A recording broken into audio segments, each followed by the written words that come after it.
Okay, so here we are at the section of road that needs help. We're going to spin you around and give you some detail on the situation. We just had a lot of rain last night that blew through, so we'll talk about that as well. So here's the road that I'm working on. The path of travel is actually right through the pools of water. Over there it looks okay, but that would become like that if that was used like this section here. So this actually used to look like that grassy area right there, and through use and running the tractor on it, that's what happens to it. So you know, there's some areas in there that might be a foot deep or so right now.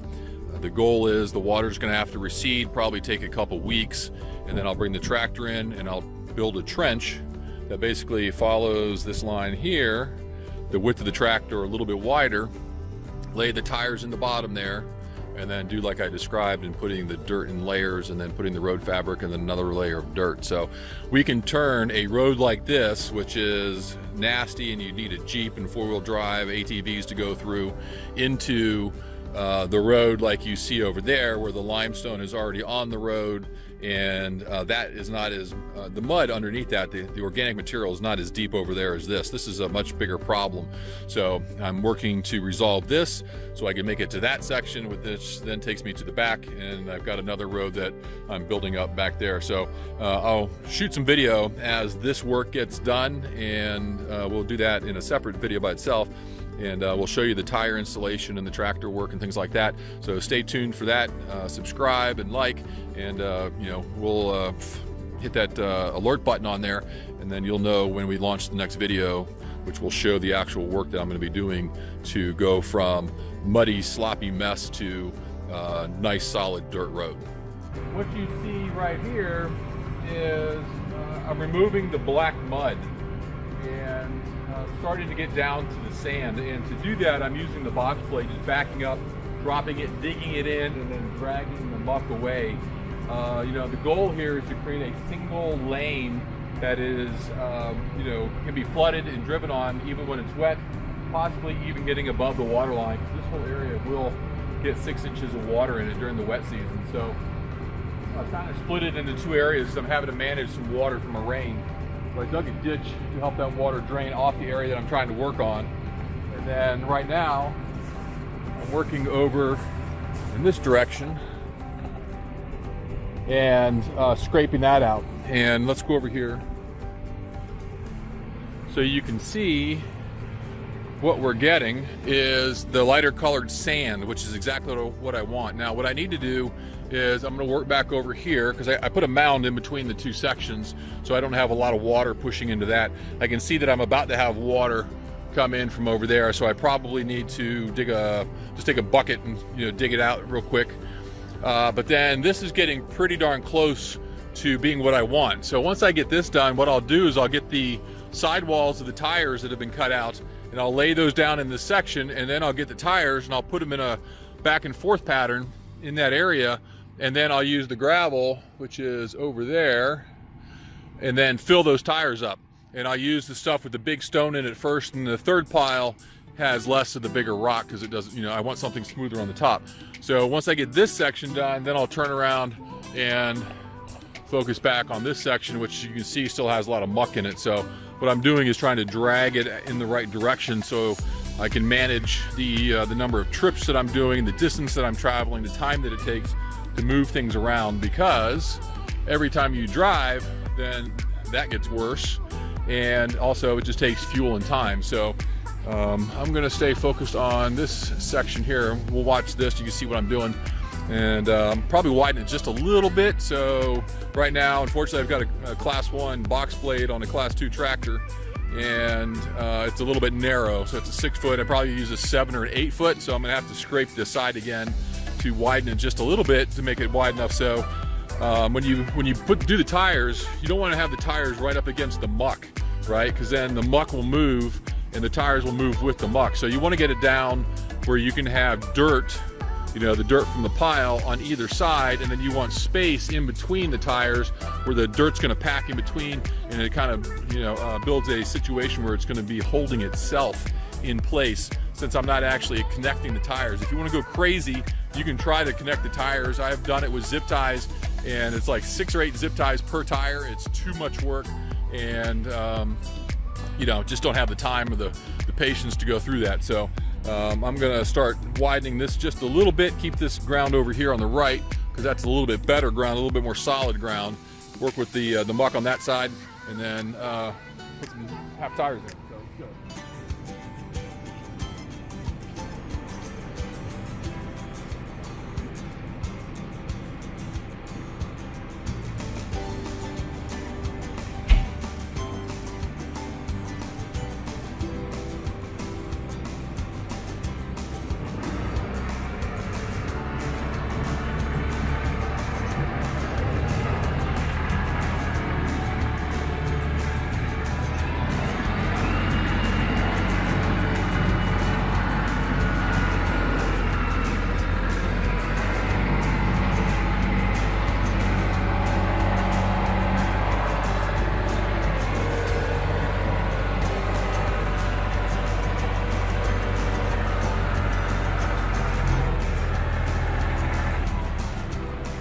So what I'm doing is just removing some dirt to encourage the water to flow away from the road as I'm working on the road. I don't want it to move in. Once it's on the road, it just creates mud. You can see how my tires are spinning and how soft it is. At this point, it's hard to get traction to push the bucket into the muck, but this is a necessary step.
3 points of contact. All right, so I'm actually going to start on this side. This side over here, I think is ready. Good sand at the bottom, no water, about 18 inches deep. Gives me some room over top of the tires. So now I'm going to start scraping that out and pulling it up there. Make a pile of muck, and I'll come back some other time, some other video, and just move the muck out of the way. So I've got a nice straight, more level runway here, or road base, without the muck on top of it. So I'm going to hit that real quick.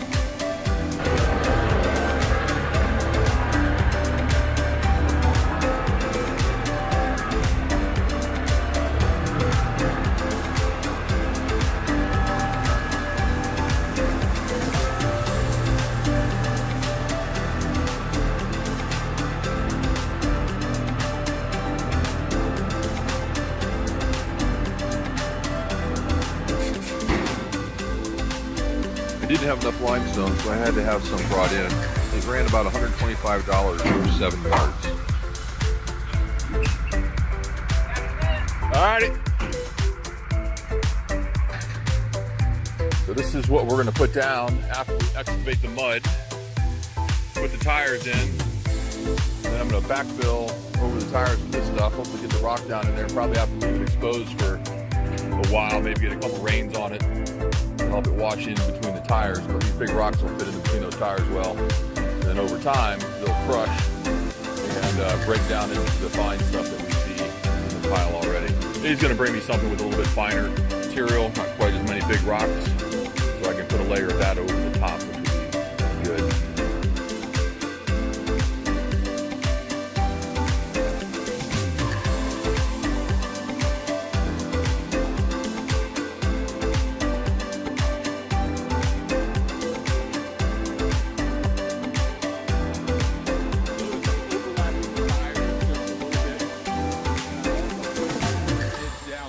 Do is create voids under the tires as much as possible. If you put them up, then you have that risk of creating a void. So you can kind of do a section and then do the math on figuring out how many tires you're going to need for the road that you're building.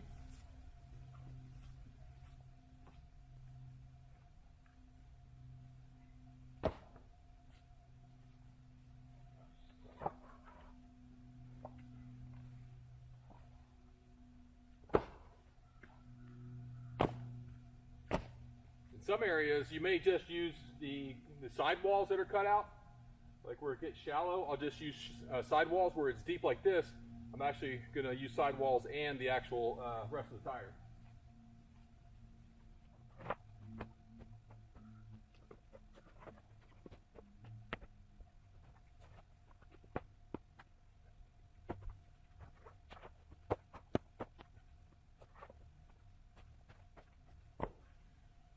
Tires on the outer edge are more important than the ones in the middle.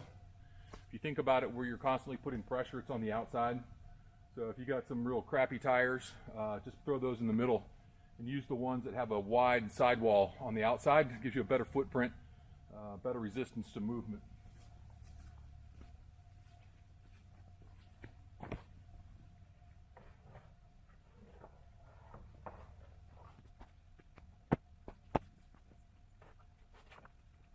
I've got 75 tires and sidewalls, and I'm guessing I'm going to need twice that, maybe 3 times that.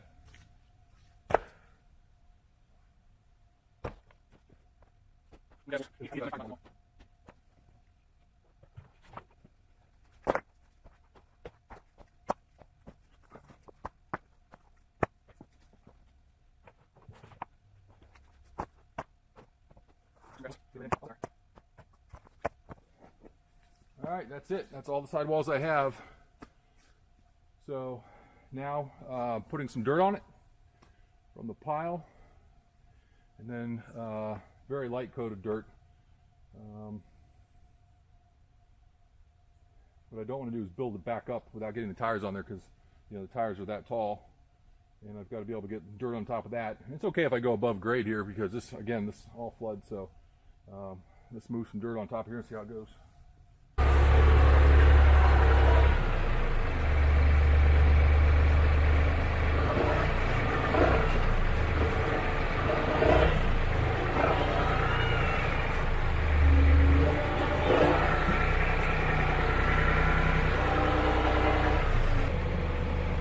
Okay, so you can see how the roadbed is starting to take shape. I've actually driven on this a little bit. It's still unstable. I do have road fabric, which I was thinking about trying to figure out how to use.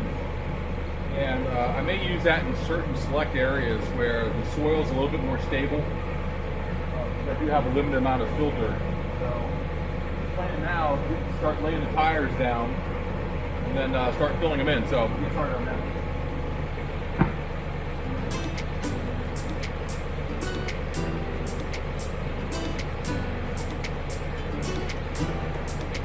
The guy that came up with this is the one that said leave a little space in between them so you can get dirt in there so it'll pack tight. So they don't have to be perfect. And I'm leaving a little bit of gap in there. See how it goes.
Dry fill dirt in this situation and then dump it straight down, it'll tend to go in between the tires better and flow into the voids inside the tires themselves better.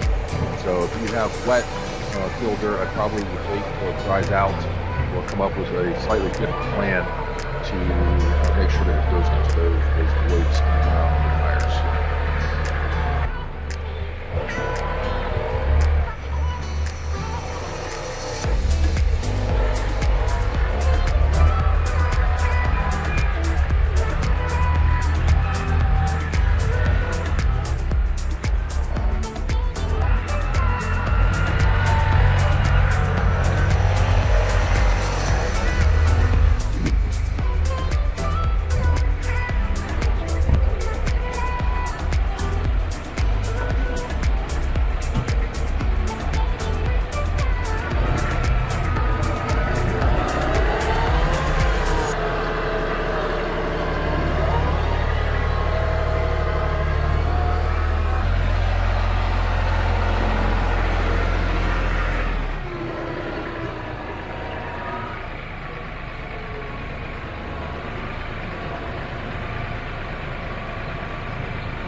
All right, I'm running out of daylight.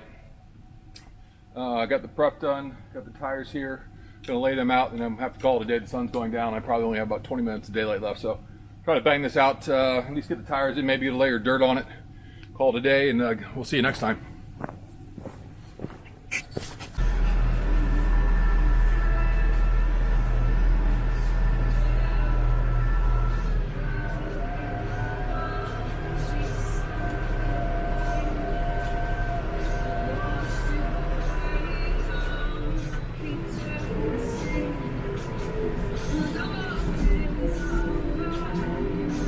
Alright, so you can see we've got a lot of dirt we're moving now. The excavator moved a lot of dirt from the berm around the pond, and what I'm doing now is moving that dirt from the pond to the side of the road for two reasons. One is it'll help prevent the good road that we constructed from gushing out to the sides when it gets wet. Number two is by increasing the elevation around the road, it's going to stay drier through that entire area. That area seems to drain right into there, so it will stay drier, which means that obviously it's going to hold up longer.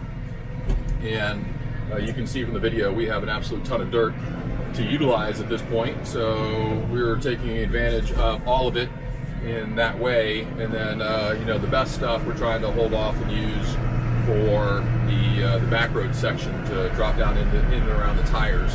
So that's what you're looking at. So I hope this is helping you understand the process. And there we go.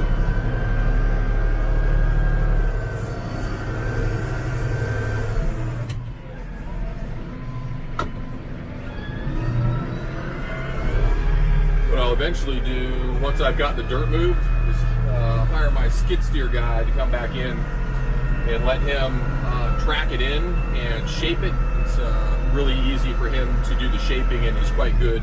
So it's something to turn over to somebody else. I'm doing the bulk work here and taking care of what he would have to be doing. So instead of paying him to shuttle dirt, I'm shuttling the dirt, and I'll let him do the road construction and the final smoothing and distribution of the piles that I'm creating.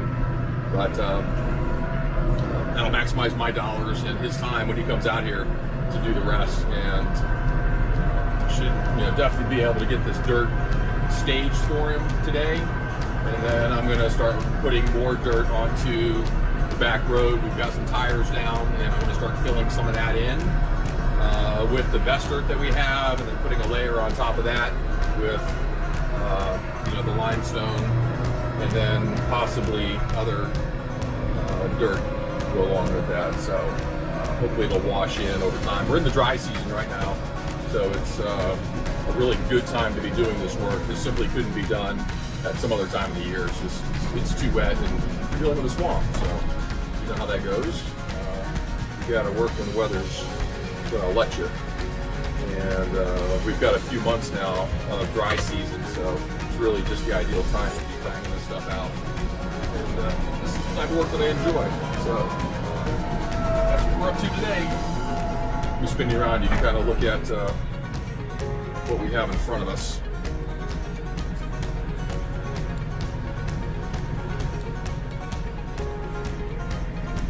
You can see that area out there is all low, and that's what I'm starting to fill in, and then putting rock or dirt and such along the side of the road. As you can see there, you can see the elevation difference between that up there and this down here, where I'm starting to pack it in to drop it off, and that will make this road 100% a four-season road in what was before an area that would actually get the tractor stuck if I pushed my luck and drove in there. So that's what we're up to. We've made a lot of really good progress, and there's a reason that we made good progress. You can see this here, the road itself now is about 10 inches to a foot above the surrounding grade, which is excellent. And the last time I was out here was actually below grade. So water was moving into it, and now since it's been drying out, and then it got built up. But what I wanted to point out was that I made a decision to hire somebody with a skid steer, and what I was finding with the tractor, just the tire pressure was pretty extreme, and I was rutting it quite extensively,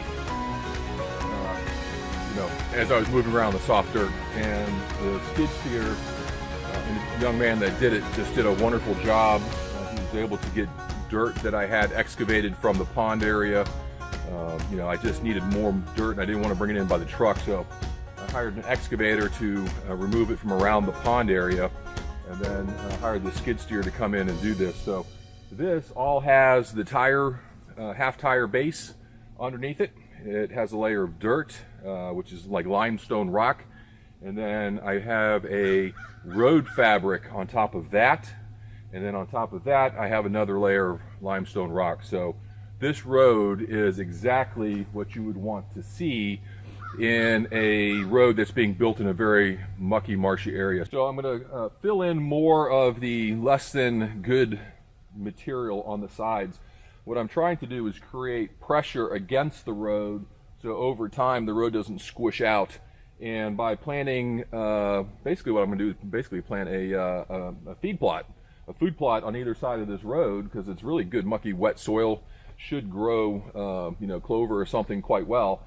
But then, I can make a couple passes over it at different times of the year in the tractor, as long as I'm not using the same area, or when it gets really wet, I just avoid it altogether. It'll hold up pretty well. So that's the plan to get started today and tomorrow. But this section of road looks great.